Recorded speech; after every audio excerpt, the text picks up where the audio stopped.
Ladies and gentlemen, with me I have my panel of judges, Lurit Lugusuk and Njeri Karaoke. Today's motion reads, highlighted by COVID-19, this House attributes food insecurity in Kenya to lack of food sovereignty. We now wish to welcome our first proposer on stage. Ladies and gentlemen, the motion before us is highlighted by COVID-19. This House attributes food insecurity in Kenya to lack of food sovereignty. Food sovereignty, in this case, asserts that food producers, food distributors, and consumers should be in control of food production, distribution, and consumption. This is not the case in Kenya. So I will try to explain what could affect a farmer, what could affect a producer, a retailer, and a consumer, and how it is hinged to food sovereignty and food security. So food security is all about having enough food that is nutritional and affordable for all. But nothing is said when it comes to how food is produced, how food is processed, and how it is consumed, and who controls the systems, because these systems have people who control them. And sometimes those people, most of the times in Kenya, those people are not people within Kenya, and that is how we lack sovereignty.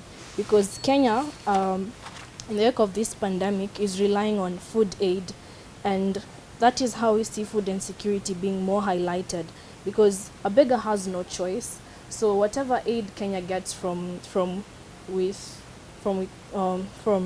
outside, they'll have to take it regardless of where or how food is produced in those places. Something else I would like to mention is that because we are not in control of production, then pricing is also determined by the global market, and that also affects sovereignty and food security. How? Because we are not sovereign as a state when it comes to food, then we will look at how food is priced in outside markets for us to be able to match that. Yet we as a country are not on the same level as those other countries that are pricing their food however they are pricing it. And that is something that also affects food security, because farmers are given farmers are forced to sell their food at a certain price that is even detrimental to their growth as farmers and the growth of the country and food security. Something else is that food sovereignty is a platform for rural revitalization at a global level based on equitable distribution of farmland, water, and produce such as small-scale farms. Small-scale farms, in Kenya are facing extinction because the government is not giving proper incentives to such small-scale farms and suppliers. Something else is on food distribution. Food distribution throughout the country is, I would say, food distribution tends to lie on one side, leaving the other side of Kenya starving, because even before the COVID-19 pandemic, more than a quarter of Kenya's population was already facing chronic food shortage. So what needs to be done, because we have seen that the problem is on food sovereignty, because it might be argued that food security is a political problem, is an agricultural problem, but all those problems water down to food sovereignty, which is the main cause of food insecurity. So how do we go about this? One, we need to take up organic farming as the proper farming methods in Kenya, because food that is organic is way healthier. It's affordable because organic supplements are easy to find compared to pesticides and herbicides that are sourced from outside. And something else is that we also need to come up with a proper framework, and the regulatory bodies in Kenya need to come up with proper pricing so that from the farmer to the consumer, no one is marginalized, or no one feels like they have been stepped down on, and that will also improve food security. And during this COVID-19 situation, we also need to ensure that even if we try to get aid, I feel like Kenya is in a position to feed itself. and we don't need to necessarily rely on help from outside. While doing so, we also find that we are putting ourselves at risk, because yes, we feel like we'll be full for now, but then what about in the years to come? What if we find ourselves in situations where we are faced by chronic disorders and we are unable to account for how that came about? So I feel like food sovereignty is attributed to food insecurity. Thank you very much to our first proposer. We now wish to welcome our first opposer on stage. Here. So, ladies and gentlemen, first we need to redefine what food sovereignty means. Food sovereignty is about the right of people to determine their own choices with regard to food and agriculture, as opposed to having their food supply subjected to external forces. So what are these external forces? These are like profit-driven markets, big corporations, mega companies that support those agriculture or those that support our food supplies, such as imperialism and other global economic markets. So, does lack of food sovereignty cause food insecurity? The simple answer to that is no. Food sovereignty, lack of food sovereignty does not cause food insecurity, and I will tell you why. First of all, what does food sovereignty want us to concentrate? First, it wants us to concentrate the production of to concentrate more on small subsistence farming, which does not support the food security of this country, because we clearly told you that in a country of for 2 million people with only 11% of arable land, a small subsistence farming cannot provide for all these people. Secondly, that the question we have here is, can food sovereignty help a food deficit nation to achieve food security? So, even if we allow food sovereignty, can it help us achieve food security? So, the answer to that is also a no, because food sovereignty, lack of food sovereignty is anti-modernization, is also anti-globalization, and does not allow industrial agriculture industrialization. So that a country that has not been producing enough food for its people cannot survive with only if they grant food sovereignty, because it does not cooperate with other international corporations that could have otherwise helped us to fill these deficit gaps of food insecurity. The second is food sovereignty does not allow the modernization of crop production. This includes modern advancement systems such as bioorganic pesticides that can be used to reduce the pests that attack our crops. This bioorganic will also increase the crop yield, reducing the wastage of crops. They also reduce the number of affected crops by pests. Secondly, that we also have COVID-19 as a result of food insecurity in our country. So we cannot only say that it's only food sovereignty, lack of food sovereignty that's causing it. You find that these forces, these external forces such as COVID-19 is also responsible for lack of food security in our country. This leads to mandatory lockdowns, policies that were pioneered by the government to limit the movement of people from cities to their native land, so that you find these people cannot access their native land, hence they cannot even produce further food. So this leads us to or force us to beg for other for those big companies to provide for us food. So the other thing is that causes food insecurity in our country. It entails also environmental shocks, such as much as food sovereignty movement tries to explain that neoliberalism or this involvement of big corporation companies have limited for us to achieve our certain goals of food security, there are also other, they neglect the environmental shocks, such as prolonged famine,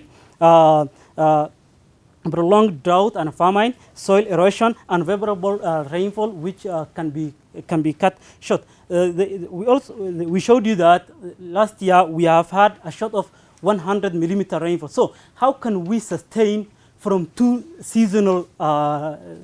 rainy season? How can we sustain with the amount of food we have, which cannot sustain for 2 million population? We have that means that makes us that depending on depending on the food sovereignty will not help us to achieve food security. Thank you to our first opposer. We now wish to welcome our second proposer on stage to come and make your case. In this motion, it's essential for us to understand the concept of food sovereignty in its very nature, because it is the key part of this entire motion. Now, let's talk about exactly what food sovereignty is. It is the right of people to healthy, culturally appropriate food produced through ecologically sound and sustainable methods, and their right to define their own food and agricultural system. Now, food sustainability is basically, can I access good food in good time, in good amounts, and nutritive food in good prices? But when you talk about food sovereignty, it goes beyond, it encompasses food security and goes beyond to the point of production. Food systems are a complete chain, right from the point of production to the point of consumption. Food sovereignty basically means you have control over each and every step. The minute a country does not have control over even one step, then food sovereignty is essentially lost at that point. Take sovereignty in its most basic form as a nation.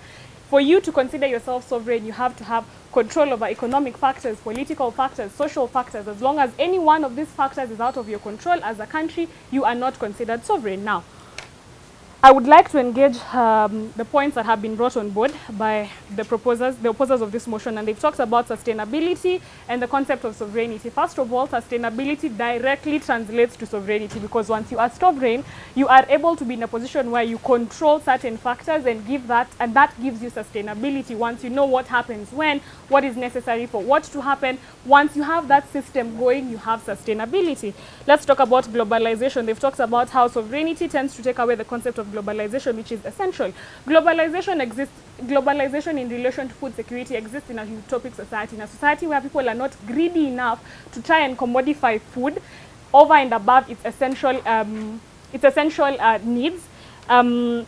They've also talked about red meat, white meat, which I felt was really a matter of choice. The reason why you have that concept of choice in the first place is because of food sovereignty. They have also asked a question, can it help achieve food security? Yes.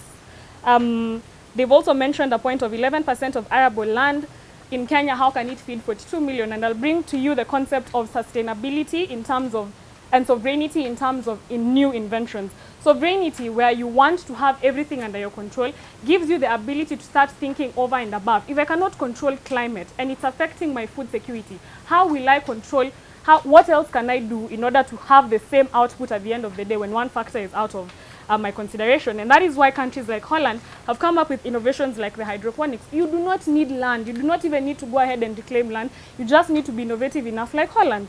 Now, let us look at the things that we as a country have failed to control in terms of food and how that is leading to food insecurity. Climate. Last year, and pests. Last year, Kenya experienced drought and irregular rains, and we had an issue with pests, and as a result, we lost 1.9 million bags, and as a result, there's people who are going to die of hunger. There's whole counties and whole people that are going to be affected by hunger. We have failed to take under control one element in the whole system, and just like that, we do not have food security as a country. Now, there is 6 things that determine food sovereignty. The concept of food sovereignty is governed by 6 particular things. Number 1, food for the people, right to food. Do we as a country have food for people? For as long as that is not under control, for as long as that has not been achieved, we do not have food sovereignty, and directly we do not have food security. Value, the value that is imposed on food providers.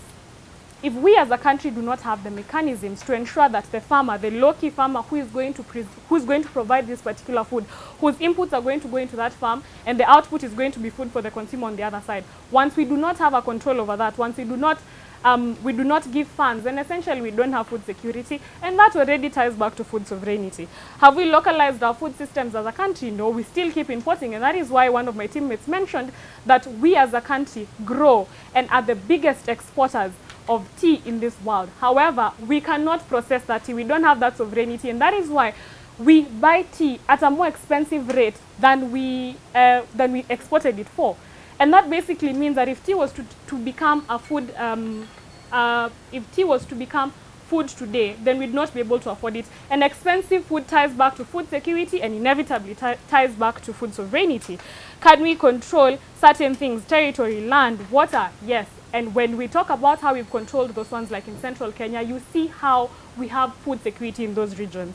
Building knowledge and skills, working with nature, we haven't done, and that is why we do not have food security and sovereignty, essentially. Thank you. Thank you very much to our second proposer. We now wish to welcome our last speaker, the second opposer on stage, to come and make your case. Panel. I'm going to start the debate by first rebutting the case of the last speaker. Then I'm going to extend on my extension as provided from what my leader started with. So the first thing, panel, we need to note is that the whole system that the last speaker has given is the system of food security, or food security, which she is terming as food sovereignty. We have, my leader came here and defined to you the real sense of food sovereignty and showed you how food sovereignty does not promote food security. And if it does, it doesn't get to there. It's not as relevant as all the other factors that I'm going to mention in this debate, Chair. So to start with, she comes here and tells us that, you know what we are supposed to have in a state. We are supposed to have the government or other actors in our state that are able to control all this system, that is the food production system or the food system. But we need to tell you that, first of all, in this age of globalization, it's not possible for a state to exist on its own. It's not possible for a state to have its own sovereignty in terms of food security, for it to achieve food security, because you know what, in this global state, we have climate change. Climate change affects how people produce, affects how states are able to enable their workers in the from the word go up to the last stage of that production. And by that, then it means the state cannot have full control. Like a state can't decide on its own that, you know what, we are going to produce all our food in a certain way, because that way will affect the climate change, will affect the climate setting of the whole world, because we know the world is integrated. We know the world is integrated in many sense, in terms of transport and even in terms of climate. So there's no way a state can achieve food sovereignty in the sense that they're describing to us, Chair. So the next thing they come here and tell us, the first speaker came and told us that, you know what, as a state, we are not able to even produce our own tea. But the other speaker comes and tells us, you know what, if we get to such a situation where we're able to control this system of production, an example of tea, we'll be able to innovate. But let's look at the capacity of our state. Do you think the capacity of Kenya, because the motion is set in Kenya, do you think it has the capacity to innovate to such levels that will give benefits, or that will ensure quantity, the quantity that we need and the quality that we need as a state? Because food security encompasses all this system. So, Chair, to continue to our other point, will bring the whole aspect of food security, and I will go point by point about food security, showing you how that is against food sovereignty in its real sense. The first thing food security support is sustainability. I will take you before I continue. Are you aware that having full control of how food is processed and produced gives you an upper hand when it comes to achieving or attaining food security as a country? But we're asking you, if you have this upper hand but you don't have the capacity, how then are you going to do it? How then are you going to achieve food security in terms of quantity and quality, and you don't have the capacity? That is our whole argument. So, food security. The first thing, sustainability. Sustainability encompasses the storage, production, and packages, which also falls under food system. In that sense, because of storage, do we have capacity as a state? We don't have capacity as a state. What that means is that then we cannot have food sovereignty, because in real sense our capacity is incapacitated by that sense. And that means that food security affected by sustainability aspect. The other thing will come into to the issue of production and packaging. As a state, we already as a state, if we have this full sovereignty, it means the state will choose its policies in its own way. The state has this tendency to always advocate for large-scale farming, but in Kenya, the situation is on the ground is that we have more of small-scale farming. So a state given this sovereignty and full sovereignty to control that, but has this myopic or utopic sense of large-scale farming, do you think it will be able to engage with the small-scale farmers who actually support our most of our production and who enable us to get food security, they will not do that. The next thing will come into this the aspect of storage. The same thing happens to us in our society. Because the state is incapacitated, then it means they will not be able to get to that food security. On that sense, we go to the next aspect out of order. The next thing we go to the aspect of food security, which is adequate. In terms of adequate, there we have already shown you that because the state is incapacitated, then it will not be able to get the adequacy that we need as a state so that we can say we are food secure. So in real sense, it's not food sovereignty, it's not the lack of food sovereignty that is promoting our food insecurity in our state, it's the incapacity to even have that food sovereignty in the first state. Another thing we in the principle that my leader brought here about the whole aspect of like the red meat effect, we also continue to bring you another cultural dilemma that will happen in terms of food sovereignty. If we give our people the food sovereignty they need, then this person decides that because of the glorification of junk food, that is their culture. Is that person getting the right food in the society? No, that's in real sense is food insecurity. So at the end of the day, who will be the sovereign of this food sovereignty that they are advocating as team government? So with that, we have shown you that food insecurity will not be achieved because our food sovereignty clearly does not address food security, because food security is a very comprehensive thing that needs to be understood point by point so that we can achieve food security in our state. Thank you.